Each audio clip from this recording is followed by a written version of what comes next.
Cet été, les apéros du jeudi reviennent au château du Grand Jardin à Joinville. Venez déguster les produits du jour et vous rafraîchir dans une ambiance musicale et conviviale. Boy, boy, can you get it down? Come on, good boy, boy, you should be big enough. La bohème, la...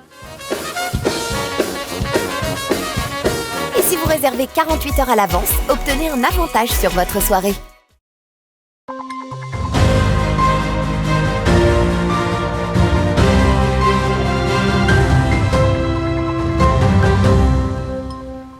Bonsoir à tous et bienvenue dans votre 15 minutes info de ce samedi 13 août 2022.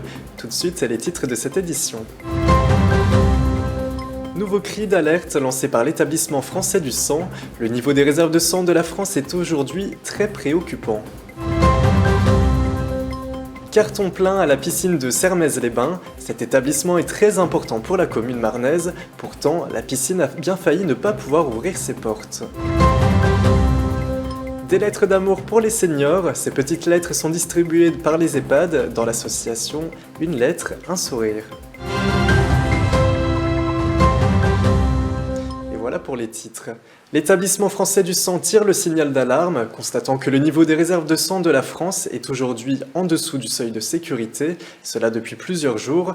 Accidentologie, maladies nécessitant des transfusions ou encore médicaments dérivés du sang, si les donneurs partent en vacances, les besoins, eux, sont toujours présents. Meg Villard s'est rendu ce vendredi 12 août à une collecte de dons de sang dans la Meuse. Écoutez. Alors, cette collecte aujourd'hui, elle est organisée sur le plan territorial au niveau de la région. Donc, on dépend de Nancy.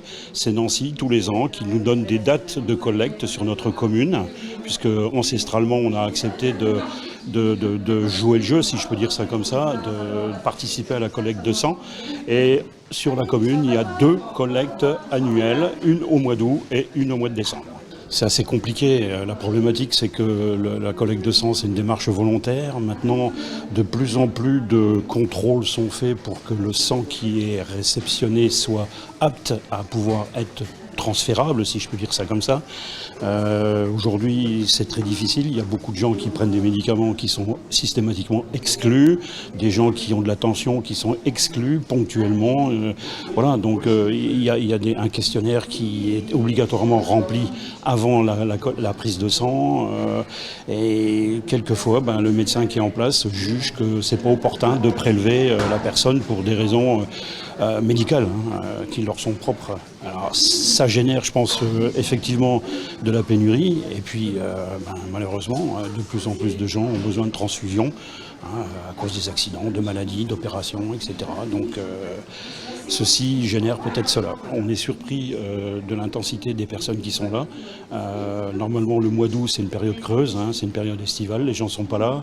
C'est un peu plus intense au mois de décembre, mais là, bizarrement et étrangement, effectivement, on a le sentiment qu'on va avoir une bonne participation à la fin de la collecte. Passons à présent à notre chiffre du jour. Il s'agit de 469. C'est le nombre impressionnant d'éoliennes dans la Marne. Selon une étude réalisée par la plateforme HelloWatt concernant les départements contenant le plus grand nombre d'éoliennes, la Marne arrive en 2e position avec donc 469 dispositifs contre 244 pour la Meuse qui arrive en 9e position. Au niveau régional, la région Grand Est arrive en 2e position avec 1846 éoliennes. Après quelques jours de travaux, la piscine municipale de Sermaises-les-Bains a de nouveau accueilli les nageurs.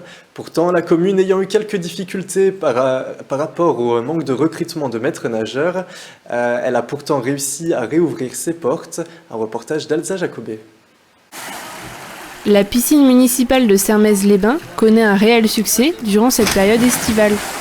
Pouvant accueillir jusqu'à 190 personnes par jour, cette piscine de la petite commune marnaise a rencontré quelques difficultés quant à l'embauche de maîtres nageurs, mettant en danger l'ouverture au public durant l'été. On a eu des contacts, mais à chaque fois on a eu des très bons contacts. Mais à chaque fois les gens, Sermaises c'est la Marne, c'est pas comme si on allait sur Saint-Tropez, Fréjus, donc beaucoup de discussions. Et pourtant on avait beaucoup cédé. On a le salaire qu'ils voulaient, un logement gratuit, la mise à disposition du bassin pour travailler, pour qu'ils puissent faire donner des leçons. Et malgré tout, ils ne sont pas venus. Donc on a eu la chance de trouver un bénéficiaire. Pour les habitants de la commune et des alentours, avoir à disposition cette piscine extérieure est bénéfique. En effet, cela évite de faire de longs trajets pour se rafraîchir. Il n'y a pas que Sermaises à la région, hein. Il y a toutes les petites communes autour. Les enfants, les parents, ils viennent à la piscine à Sermaises. Hein. Sinon, ils sont obligés d'aller à Bar-le-Duc, ou à Saint-Dizier, ou à Vitry. Donc on est vraiment dans le milieu du triangle là, des grandes villes. Donc les gens sont attachés à la commune. Et donc, comme vous l'avez entendu tout à l'heure, beaucoup de personnes déjà qui ont des enfants, ils sont venus déjà apprendre à nager ici déjà. Donc ils sont attachés à la piscine de Sermaises. Pour les personnes venues se baigner sous ce soleil d'été, profiter de ce bassin est un réel plaisir et parfois mieux que les grandes piscines dans les plus grandes agglomérations. Moi je suis de Bar-le-Duc, elle est de Condé en Barrois et on est venu ici parce que y a une piscine extérieure et il n'y en a pas forcément partout ou alors il y a vite des gens et du coup il y a beaucoup de monde et on ne peut pas trop se baigner correctement. Ouvert du mardi au dimanche, et ça jusqu'au 31 août, la piscine a de quoi enchanter les Sermésiens, mais pas seulement. Il n'est pas facteur mais musicien, ce jeune homme se balade d'EHPAD en maison de retraite pour distribuer des lettres provenant de plusieurs pays.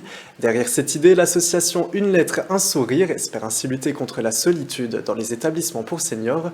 Un reportage de Meg Villard. L'EHPAD de Poisson, fraîchement rénové, met du renouveau dans ses activités et animations. En effet, en cette période de vacances, les seniors aussi ont le droit de se divertir, même à travers une association. Aujourd'hui, nous recevons Monsieur Pavel par l'intermédiaire de l'association Une lettre, un sourire. Alors, ils sont venus vers nous en nous proposant donc sa venue. Donc, il vient à vélo. Il fait un petit bout de chemin dans la France et s'arrête pour jouer quelques morceaux de violon et aussi de la guitare et du chant. Une lettre, un sourire est un mouvement pour lutter contre la solitude des seniors. Créé pendant le confinement par 10 cousins, il y a actuellement 1350 établissements inscrits et environ 900 000 lettres envoyées depuis plusieurs pays. Le principe de cette association, c'est que tout à chacun peut écrire une lettre via Internet sur une plateforme. C'est gratuit, ça prend 2 minutes, j'invite d'ailleurs les gens à le faire. Et puis ensuite, ces lettres sont imprimées et distribuées dans les EHPAD. Donc il y a eu des belles histoires, mais globalement, l'initiative, la démarche d'aller vers l'autre, je pense que c'est une super idée et globalement, on a un super répondant. Ouais. J'avais eu cette idée à la base de faire une tournée à vélo. Et suite à la rencontre avec l'association, j'ai appris qu'ils avaient une association en parallèle qui s'appelle Go and Smile et qui parraine des jeunes justement qui veulent voyager à pied ou à vélo. Et en échange, ils demandent juste aux jeunes en fait, de distribuer des lettres dans les EHPAD. Un projet qui englobe des milliers de sourires, car derrière toutes ces petites lettres, la musique a des bienfaits sur le moral des résidents.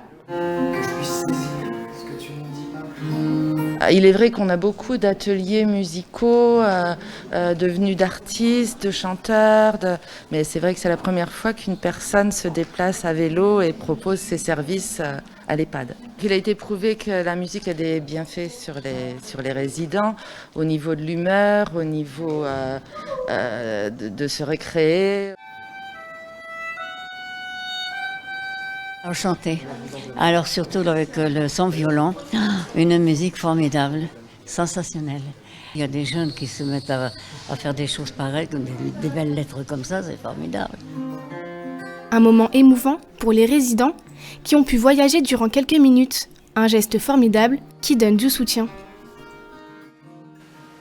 C'est la fin de cette édition, merci à tous de nous avoir suivis. On se retrouve demain pour la prochaine édition du 15 minutes info, mais tout de suite la météo présentée par Alison Godefroy. Bonne soirée sur Puissance Télévision. Toute l'actualité qui vous concerne, à voir et à revoir dès maintenant sur puissancetélévision.fr et sur notre application mobile.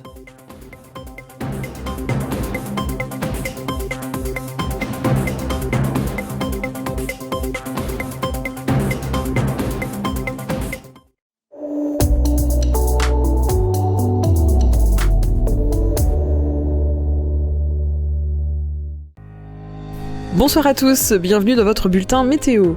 Demain, c'est encore une journée très chaude qui est attendue avec des températures élevées dès le matin. L'après-midi, il fera 38 degrés à Nantes et à Toulouse ou encore 37 degrés à Rennes. On poursuit comme toujours avec la carte locale. Du côté de nos départements, le ciel sera encore ensoleillé. Côté température, durant l'après-midi, comptez 33 degrés à Saint-Dizier et à Vitry-le-François. Demain, dimanche 14 août, nous fêterons les Évrards. Nous perdrons encore 3 minutes de soleil. C'est la fin de ce bulletin météo, très bonne soirée avec Puissance Télévision.